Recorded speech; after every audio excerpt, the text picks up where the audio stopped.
신종 코로나 바이러스의 위험성을 처음으로 경고한 중국의 의사 리원량. 결국은 자기가 감염돼서 며칠 전에 세상을 떠났습니다.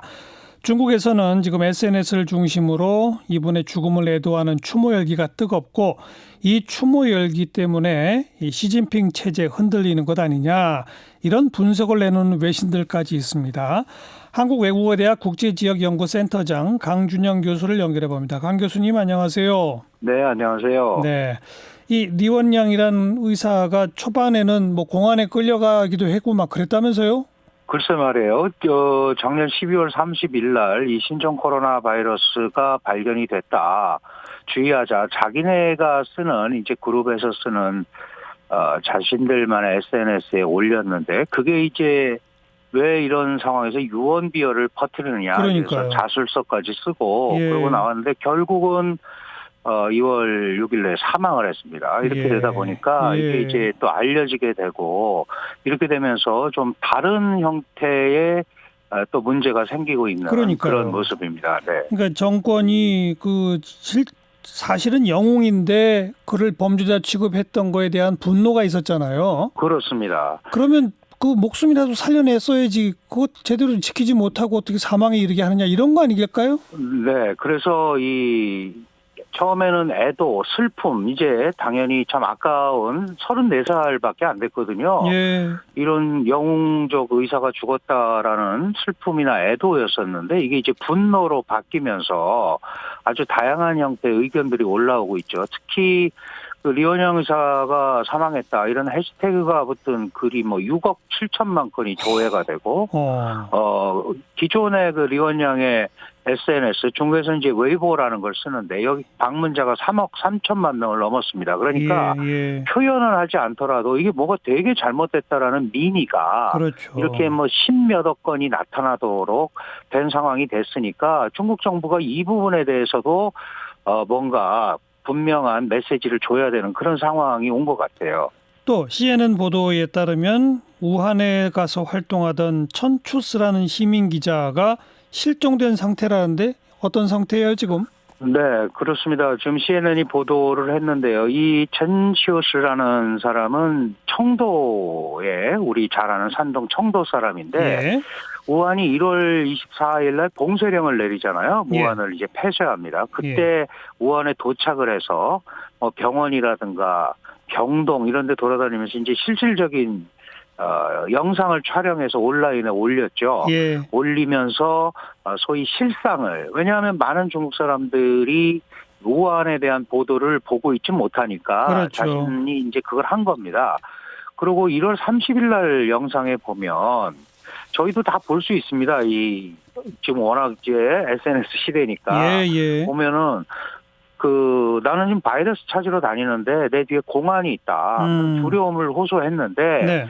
갑자기 6일부터 리원양 죽은 날입니다. 그때부터 행방이 묘연해졌고, 어머니가 경찰한테 물어보니까 천추스가 지금 강제 격리됐다, 구금됐다는 거죠. 예. 이렇게 얘기를 한 겁니다. 그래서 천치수의 어머니가 무슨 일이 일어나는지 좀 알았으면 좋겠다라고 리원양 친구 트위터로 호소를 해서 또 많은 사람들이 보게 된 거죠. 그러다 보니까 제2의 리원량이 나타나면 안 된다.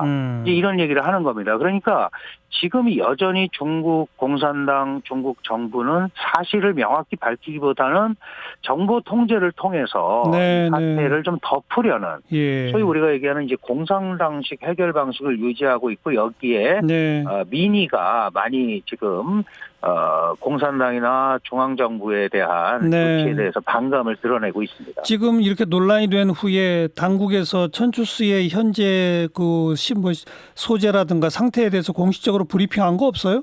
예, 없습니다. 그냥 경찰의 답은 격리돼 있다, 이 정도입니다. 어디로 갔는지, 언제 어떻게 됐는지 전혀 얘기가 안 나오고 있는 그런 격리의 상황입니다. 이유도 없고. 네, 그렇습니다. 그래서 그러니까 지금 여론이 비등할 수밖에 없죠. 우한 지역의 한 대학 교수들이 언론 자유 보장하라는 공개 서한까지 내놓았다는데, 이것도 중국 사회로 보면 굉장히 이례적인 거 아니에요?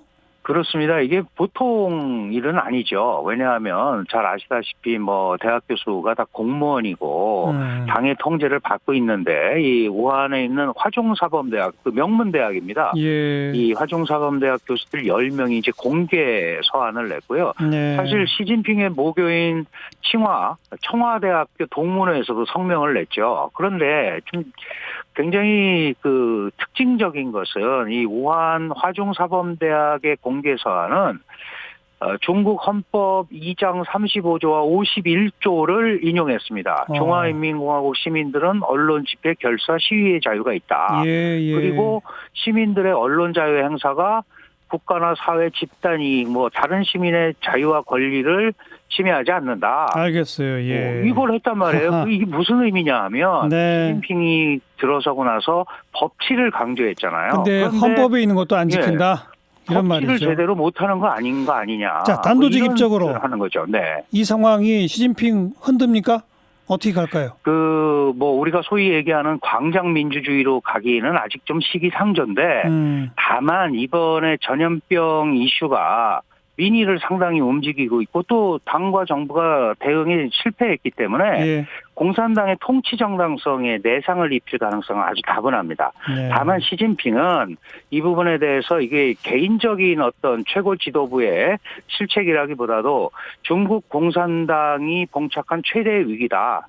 당이 단합해서 난국을 타개하자. 예. 이렇게 얘기를 하는데 예. 이게 장기화되고 또 계속해서 이런 그 정보 통제라든가 이런 걸 통해서 해결하려는 모습들이 나타나게 되면 그렇죠. 시진핑 개인 리더십도 상당히 그렇죠. 도마에 오를 수 있습니다. 알겠습니다. 앞으로 사태 추이에 달린 거죠.